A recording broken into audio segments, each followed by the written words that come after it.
Hey, what's up everybody? It's Sunday morning, so I'm in the shop doing my finishing work. I got so much stuff done this weekend.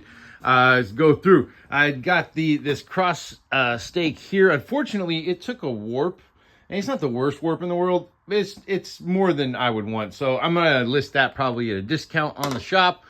Got some more poplar stakes, and it's a good thing too, because I've already sold like 3 more of these over the weekend, so those are going back on with me. I got another hammer and stake set.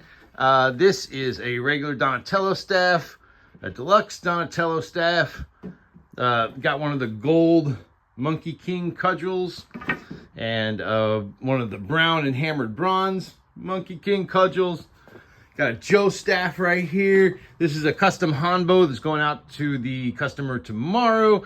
Custom Yawara is going out to the customer. Also made a second one, so that'll go on the shop.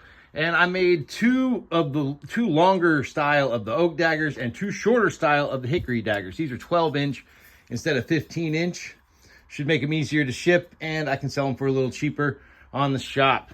Says those are fun for vampire hunter costumes. But anyway, that's everything I did this weekend. So much stuff. As always, link to the shop is in my bio. Warrior arms and props. I am out.